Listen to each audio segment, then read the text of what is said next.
Olá, seja bem-vindos. Você está no canal Conexão Evangelística, o canal que conecta você ao Evangelho. E você é meu convidado, minha convidada, para estudar hoje o restante do capítulo 1 do livro de Atos. Se você é novo ou nova por aqui no canal, não deixe de se inscrever, ativar o sininho, assim você receberá todas as notificações quando tiver vídeo novo no canal. E também, desde já, te convido a compartilhar esse vídeo com mais pessoas, para que mais pessoas tenham acesso a esse conteúdo, a esse estudo. E se você perdeu, nós já iniciamos aqui o estudo do capítulo 1. O vídeo está aqui gravadinho no canal, você pode ir lá e acessar. E também temos o estudo completo do livro de João, que também está disponível aqui no canal para você. Então, sem mais, vamos orar e iniciar entregando esse momento a Deus. Pai, desde já somos gratos a Ti, Senhor, por este momento de estudo, por este momento em Tua presença, por esta comunhão, por esta reunião, mesmo que através da internet, Pai. Somos gratos a Ti pelo Teu amor, pelo Teu cuidado e pelas Tuas palavras, Senhor, que nos direcionam. Estamos reunidos aqui, Pai, em Teu nome para aprender um pouquinho mais da Tua palavra. Espírito Santo, seja conosco agora neste momento, venha abrir o nosso entendimento, trazer as revelações do alto, que o nosso coração venha se quebrantar, os nossos ouvidos venham ouvir e venha entender, Pai, tudo que a Tua palavra tem a nos ensinar com esse estudo de hoje. Abençoa, Pai, cada casa, cada lar que se abre, ó Deus, neste momento, para aprender mais da Tua palavra. Somos gratos a Ti por tudo. Sê conosco durante todo o estudo. Em nome de Jesus, eu Te agradeço. Amém. Então, aqui nós vamos então para Atos dos Apóstolos, capítulo 1, parte 2. Então, fazendo um breve resumo aqui, no vídeo 1, vem falando sobre quem, possivelmente escreveu, para quem foi escrito esse livro. E aí eu venho trazendo detalhes, do versículo 1 ao 11, no versículo 11 foi aqui o momento final, onde Jesus, ele ascendeu aos céus, diante aqui da vista, dos apóstolos, dos homens que estavam reunidos ali. E nesse momento, dois homens ali que estavam de branco pergunta, para eles, por que estáis, olhando para os céus? Então todas essas explicações já está aqui no vídeo parte 1. E eu vou iniciar então com vocês, a parte 2. Daqui em diante, Lucas, ele começa a abordar os primeiros atos dos apóstolos, após a ascensão de Jesus.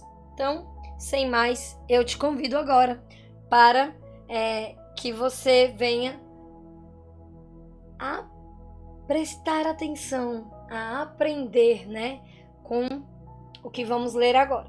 Então, Atos 1, versículo 12.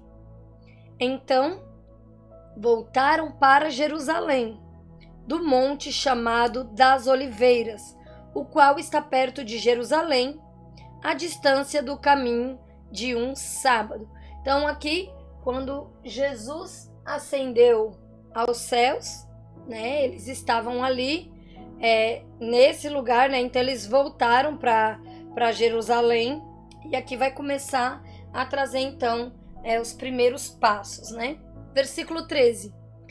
E entrando, subiram ao cenáculo, onde habitavam Pedro e Tiago, João e André, Filipe, Tomé, Bartolomeu, Mateus, Tiago, filho de Alfeu, Simão, o Zelote, e Judas, irmão de Tiago. tá? Esse Judas aqui, a quem está se referindo, é Judas, irmão de Tiago. Versículo 14: todos estes perseveravam unanimemente em oração e súplicas com as mulheres e Maria, mãe de Jesus, e com seus irmãos. Então aqui a gente vê, né, que os apóstolos, eles se reuniram ali, né? A gente vê o nome de todos, porém nós percebemos, né, que tá faltando um. Quem é esse um que tá faltando aqui, né? Esse que tá faltando é Judas, né? Ele tinha ali traído Jesus. A gente vê isso, né, nos evangelhos, no último estudo feito, né, que foi o livro de João. Então, a gente vê ali que Judas, depois, né, de trair Jesus, ele tira então ali a sua própria vida. E aí então os 11, né, eles estão juntos, eles perseveravam unanimemente em oração. E depois que Jesus ele ascendeu aos céus, perceba que depois Jesus, né, ele veio ali, ele aparece aos apóstolos, ele restaura ali o que precisava restaurar, né, com Tomé, com Pedro, e depois, né, passado o tempo determinado, Jesus, então, ele ascende, ele sobe, né, ele vai para os céus. E a gente vê que eles se uniram em oração e súplicas. E aqui não diz que foi somente os homens, mas os homens com as mulheres, e Maria, os irmãos, né? Então, não estava ali só os apóstolos, né? Ali, todos aqueles, né, que seguiram ali Jesus, né, que caminhavam com ele, estavam então ali reunidos em oração. Então, aqui uma coisa que fica claro, né? Não há como termos uma grande vitória sem antes orarmos e buscarmos a presença, né, e a resposta de Deus para a nossa vida. A gente vê que esses apóstolos, eles estiveram com Jesus, eles andaram com Jesus. Jesus disse a ele, olha, não saiam daqui de Jerusalém, porque eu ainda vou, né, até com que se cumpra aquilo que foi prometido a vocês. E eles se unem em oração. Eles em momento nenhum são tomados pela soberba. Eu andava com Jesus, então nem preciso orar mais. Não, pelo contrário. Eles se reuniam de fato, né, para orar. E é isso que muitas vezes nós precisamos fazer. Buscarmos a presença de Deus, né? E a resposta de Deus para a nossa vida. Em Jerusalém, a igreja se reuniu com um só pensamento, com um só propósito. E mesmo que as preocupações pudessem vir à tona, eles permaneceram perseverando, unânimes em oração. Eles tinham ali, era uma grande obra para realizar. E é claro que antes de iniciar, né, essa grande obra, eles deveriam buscar e orar fervorosamente a Deus. E eles sabiam que algo grandioso estava para acontecer. E isso iria mudar radicalmente a vida de cada um deles. Então, a lição, né, que a gente já fica aqui, do versículo 12 ao 14, o ensinamento que já serve aqui para nós, é que não importa a quantidade de pessoas, desde que elas estejam juntas, com amor e sinceridade no coração, buscando realmente assumir a causa de Cristo. Não há o porquê de não se multiplicarem e crescerem dia a dia como cristãos. Nós precisamos crescer, nós precisamos nos multiplicarmos, nós precisamos ter o mesmo pensamento de crescer, não de forma dividida, mas precisamos crescer como o corpo de Cristo, pensando que a obra é dele, tudo é para ele, que nada aqui nos pertence. Não é para nós, não é para uma placa de igreja, não é para uma religião, mas é para o Senhor Jesus. A obra é dele. Então nós precisamos ter isso muito claro, né, nas nossas mentes. Quando a gente lê essa passagem e a gente vê que eles precisavam orar. Imagina nós. E muitas vezes, gente, nós temos dificuldade de ter esse momento de oração. Eu falo que, às vezes eu falando aqui, pode parecer que é fácil, tem que orar. Não, gente. Até eu sinto dificuldade de parar para orar, de parar para falar com Deus, mas é algo que a gente precisa ter claro na nossa mente. Não tem como não orar, não dá para ter uma vida, falar, não, eu sou de Deus, eu ando com Jesus, eu sou de Jesus, e não parar para falar com Ele.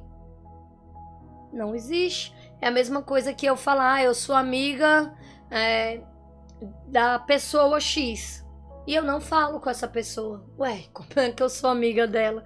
Então ela não é minha amiga, ela é minha conhecida, né? E é isso, a gente precisa ser sim amigos de Deus, a gente precisa estar sim unanimamente em oração, buscando sempre fazer para o corpo de Cristo, né? Para o todo. E era isso que os apóstolos, eles faziam aqui, né? E a gente ouve falar muito, né, sobre avivamento. Deus tem falado que vai ter um grande avivamento nos últimos tempos, mas um pré-requisito de avivamento, né, o que traz um avivamento é a oração e a unidade.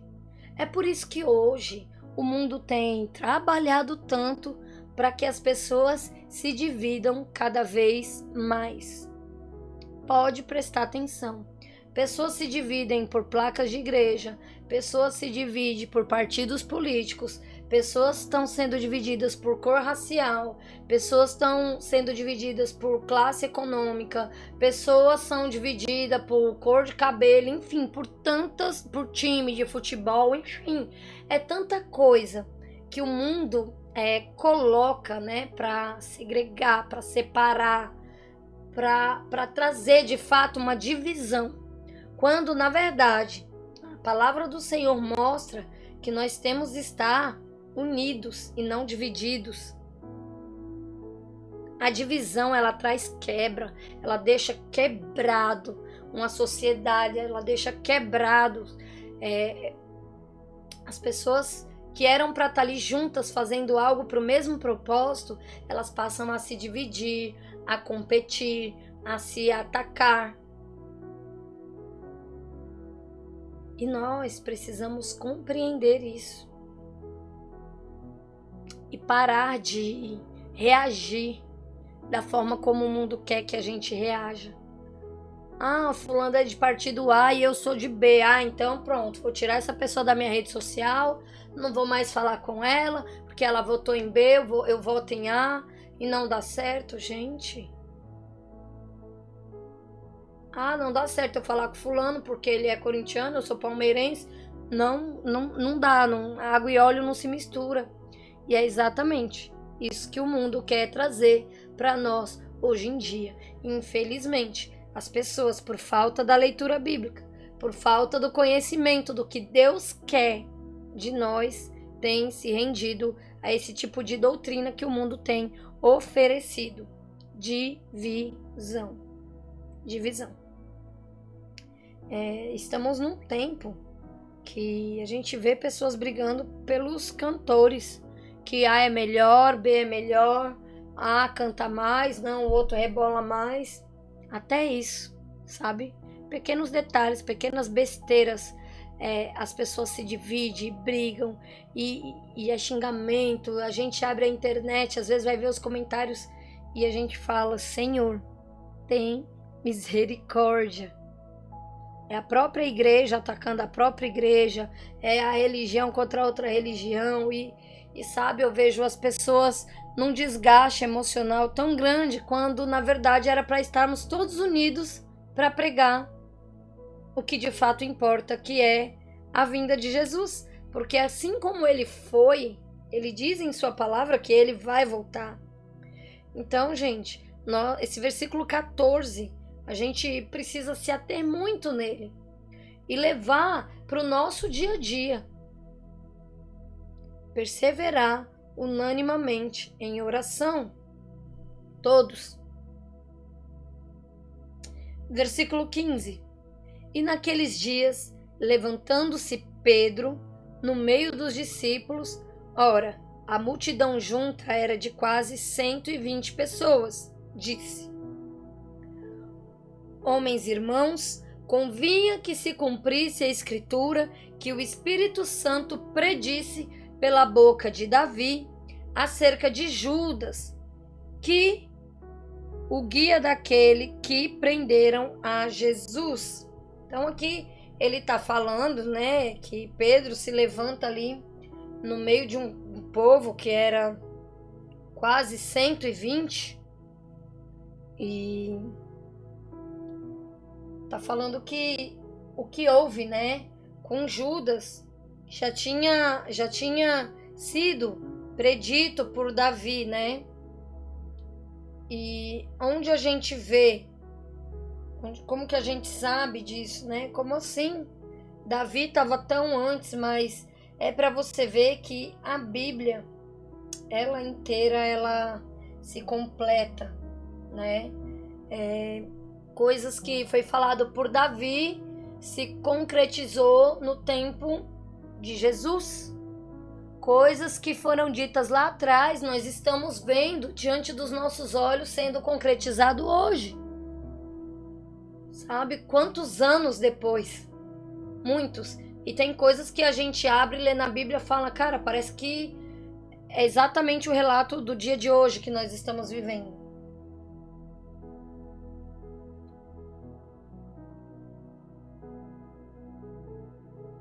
Aqui eu vou ler para vocês quando eles falam assim: convinha que se cumprisse a escritura que o Espírito Santo predisse pela boca de Davi acerca de Judas, que foi o guia daqueles que prenderam a Jesus. Então tá dizendo aqui que Judas foi o que levou, né,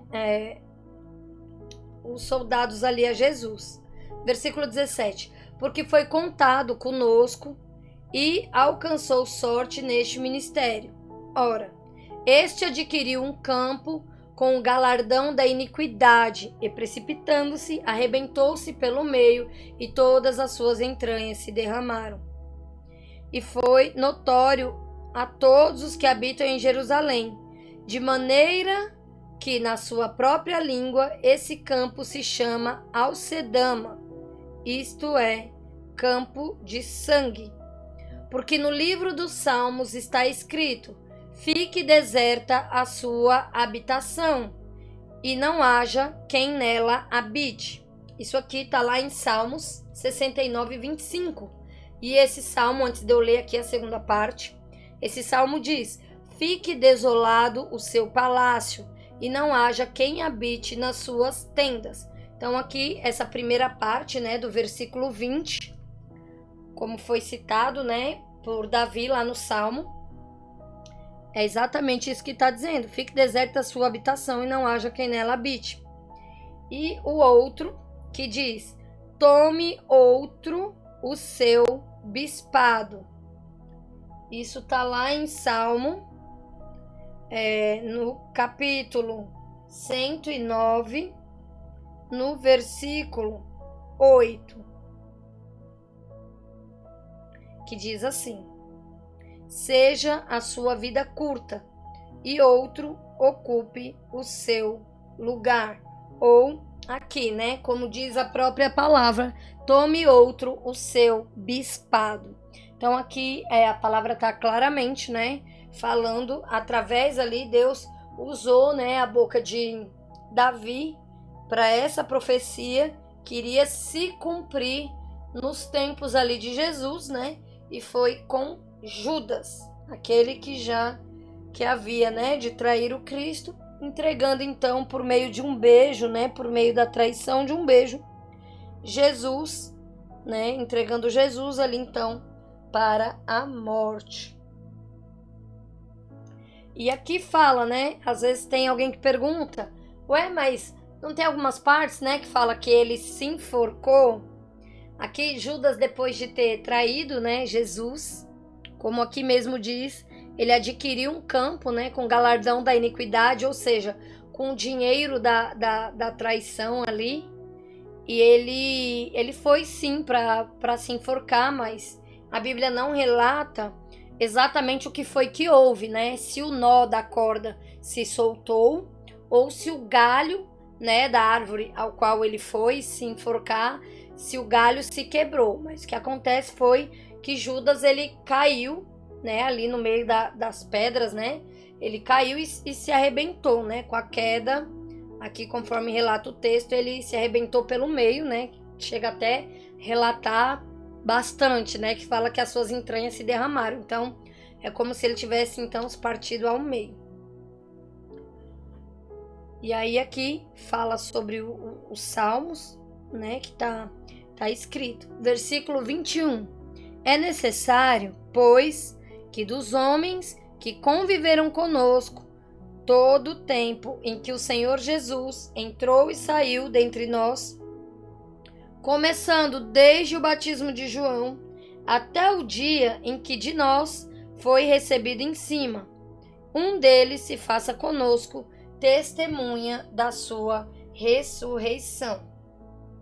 Então aqui eles vão começar, né?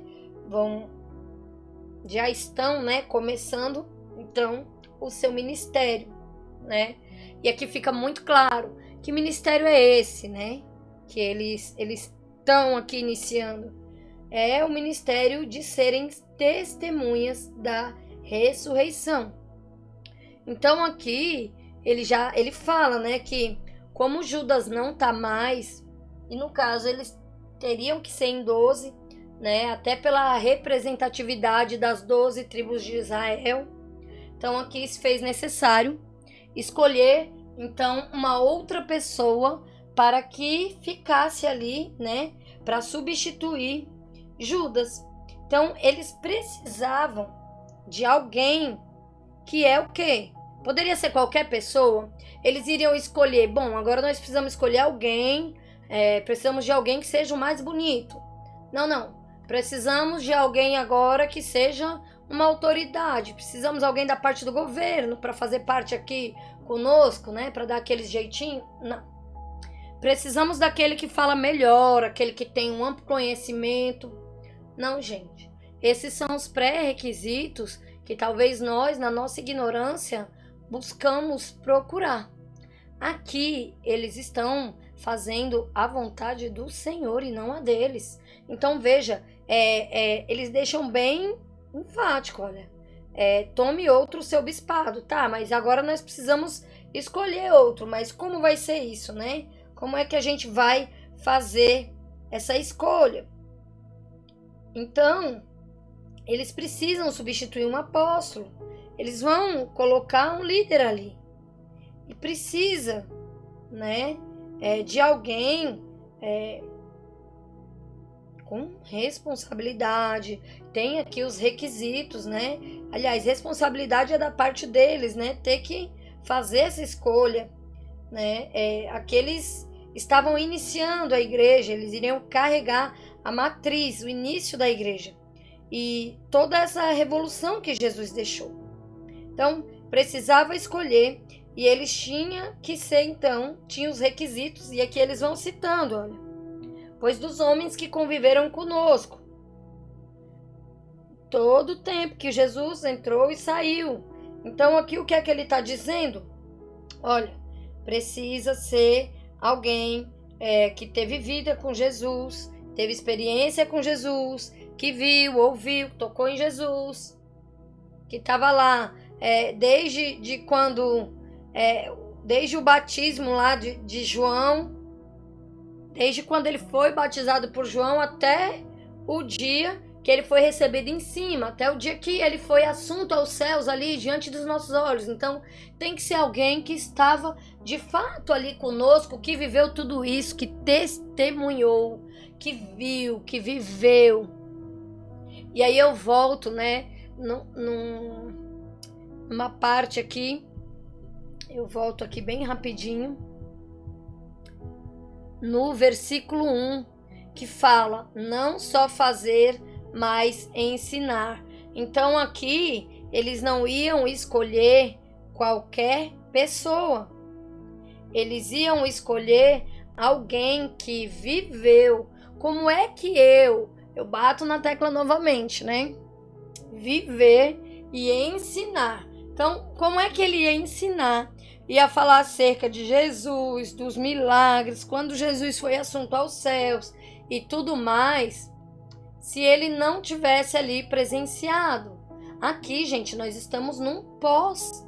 Jesus tinha sido assunto aos céus e aqui eles estão no início, né? Sabendo que tinha todo um contexto, né? Do sinédrio, tinha aquela perseguição, né? De descredibilizar, de falar que o corpo do Senhor foi roubado, de fazer com que o povo naquela época não acreditasse em Jesus. Tanto é que tem judeu que ainda aguarda, né, a vinda do Messias. Então aqui era um momento delicado.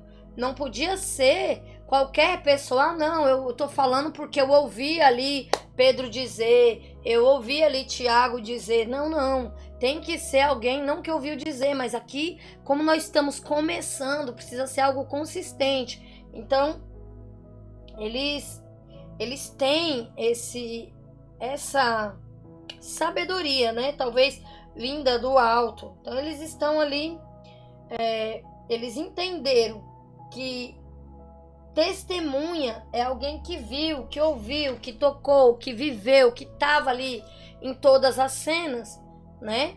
Tanto é que até isso é válido, gente, até hoje, para os dias de hoje, para a gente. Por exemplo, se há alguma situação, há um processo, e você é chamado testemunha e você não presenciou, você não viu, como é que você vai testemunhar?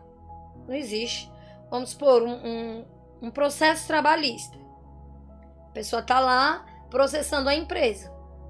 E aí você é chamado para depor em favor daquela pessoa que está processando a empresa. Estou dando um exemplo bem simples. E aí, só que assim, você trabalhava, um exemplo, em um setor e a pessoa trabalhava em outro.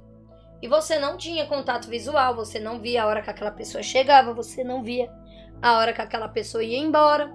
Aí chega lá no dia do julgamento e aí o juiz vai te fazer as perguntas. Aí, claro, você já foi instruído pelo advogado, né? Não, você tem que falar isso, tem que falar isso. Só que você não pode mentir. E aí o juiz ali de repente faz uma pergunta-chave ali de algo que naquele dia talvez você nem estivesse na empresa. Então como é que você vai testemunhar algo que você não estava, que você não presenciou?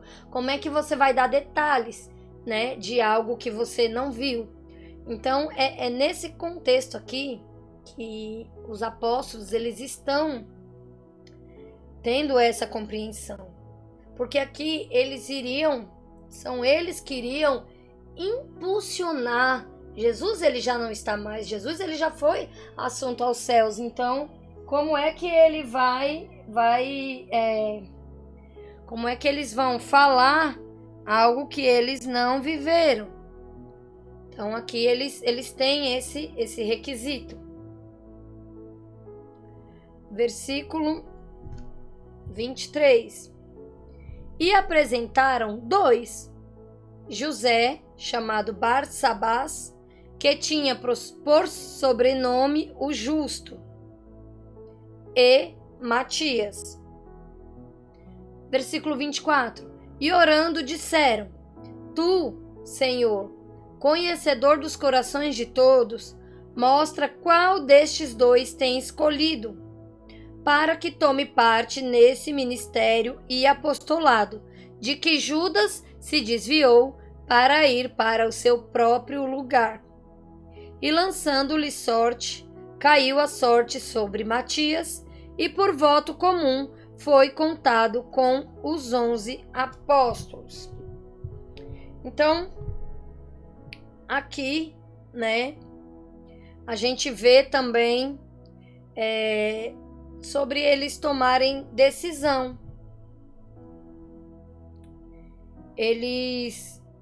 Para eles tomarem, né, aqui a decisão, eles oraram junto. Aqui eles estão em conjunto, gente. Eles estão fazendo em grupo. Você quer tomar decisões acertadas? Tenha uma confirmação do corpo de Cristo, que é a igreja. Tenha a humildade de se submeter ao corpo de Cristo, que é uma multidão de conselheiros. São pessoas que vão aconselhar, né, da melhor forma possível, pautada na palavra do Senhor. Primeiramente a gente ora a Deus, mas às vezes a gente precisa conversar, quer se aconselhar com alguém, converse com alguém que faz parte do corpo de Cristo. Por que às vezes a gente erra? Que às vezes a gente quer fazer as coisas sozinho. E sozinho a gente tem uma visão muito limitada. Mas se a gente quiser ter uma decisão acertada, a gente deve buscar junto a decisão. Aqui, eles estão fundando basicamente a igreja, então se faz necessário que todos pensem juntos. Eles oram, perguntam para Deus a sua vontade. E aqui, o que mais chama atenção é que eles oram junto. Aqui não é o homem no centro. Ai, não, nós vamos aqui fazer e opinar. Não, gente. Aqui eles estão reunidos, eles estão ali, um ouvindo o outro, ouvindo a opinião do outro, mas o que de fato importa é o que Deus quer. Então eles oram para perguntar para Deus a sua vontade. Então Deus aqui está no centro. Veja aqui no versículo 24. E orando disseram: Tu, Senhor, conhecedor dos corações de todos, mostra qual destes dois tens escolhido. Então eles oram a Deus, eles pedem a confirmação do Senhor. Eles não fazem ali uma votação entre si, ou Pedro que já se levantou ali, né, basicamente como a liderança. Não, eu sou o líder, eu escolho. Não, o homem aqui, ele deixa Deus no centro. Eles vão pedir a orientação de Deus. Eles não deixam ser levados pelo ego. Ah, Jesus já foi, agora quem manda aqui somos nós, né? Ele deixou com a gente, então a gente nem precisa mais perguntar para Deus que nós já estamos capacitados. Não é assim que eles agem. Então eles oram. Então, para tomar decisões acertadas, faça como eles, né? Faça as coisas em grupo, não queira estar só. A segunda coisa, orem, pergunte para Deus. E a terceira coisa que eu vou falar aqui, que essa foi a última vez que eles lançaram sorte. A partir daqui, eles vão ser guiados pelo Espírito Santo. Então, eu vou falar aqui um pouquinho sobre esse lançar sorte mais à frente. Eu vou já iniciar colocando as imagens aqui. E aqui a gente vai finalizando então Atos capítulo 1. E aqui novamente eu vou mostrar essa imagem, que é a missão dos discípulos, né? Mas receberei a virtude do Espírito Santo, que há de vir sobre vós, e ser-me-eis testemunhas. Então, gente, eles vão ser testemunhas de Cristo, tanto em Jerusalém, em toda a Judeia, em Samaria e até os confins da terra. Na missão encomendada apreciamos 4 partes. Espírito Santo, tal como profetizado em Isaías 43, versículo 3 e Joel 2, 28 e 29. O Espírito Santo devia descer com um poder especial para realizar uma obra que o homem por si só era incapaz de realizar. Testemunho: os discípulos deviam contar a obra e o poder de Jesus, tal como haviam vivenciado. O plano da missão: começando desde Jerusalém, a missão devia estender-se até os confins do mundo. A orientação da missão: não havia que esperar que as pessoas viessem a ouvir a mensagem, teriam que levá-la onde quer que estivessem. E isso é válido para hoje. Nós temos que levar a palavra onde as pessoas estão, a tempo, a bom tempo, a fora de tempo. Aqui, quando Jesus ascende aos céus, né, no estudo passado eu já havia mostrado essa imagem, e aqui sobre o lançar sortes, né? A Bíblia diz que a sorte existe. Vamos ver aqui. A gente vê isso porque Deus governa sobre toda a sorte por meio dela. Todas as situações estão descobertas diante do Senhor e Ele age como quer e com os métodos que desejar. Assim, no mundo antigo, em vários momentos, Deus mandou lançar sortes. Veja um exemplo. Todavia, a terra se repartirá por sortes, segundo o nome das tribos de seus pais herdarão.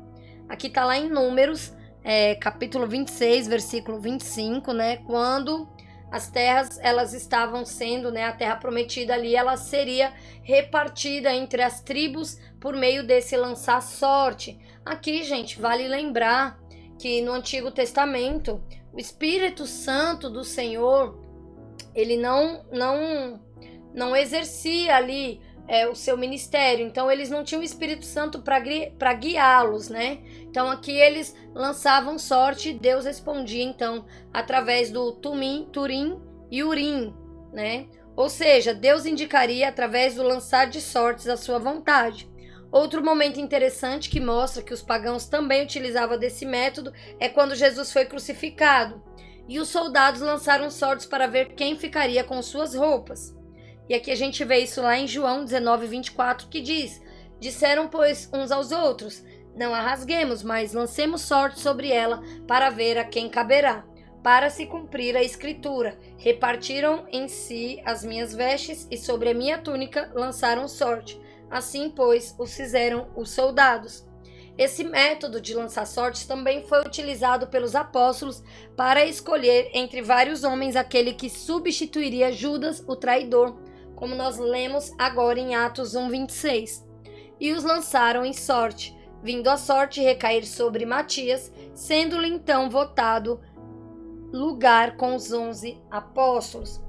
E para finalizar aqui, lançar sortes na Bíblia, quando ordenado por Deus e de acordo com os seus propósitos, não tem nada a ver com jogos de azar, loteria, aposta, bruxarias, jogo de búzio, superstição e coisas do gênero, tá bom? Vou lançar um dado aqui, vou lançar um cara ou coroa. Não, gente.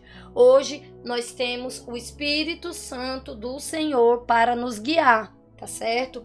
Mas antigamente não fazia, então a Bíblia deixou de ser válida? Não. Só que Deus, ele vai fazendo alteração do jeito que ele quer, porque ele é Deus. Então, naquele tempo do povo primitivo, lá no início, né, tinha-se sim essa questão do lançar sorte até a crucificação de Jesus. Mas aqui, né, como a gente vai estudar em Atos, o Espírito Santo de Deus vai ser derramado e a partir daí é Ele que nos guia, é Ele que nos responde, é Ele que nos instrui, Ele é o nosso GPS do céu. É como se fosse isso, tá bom?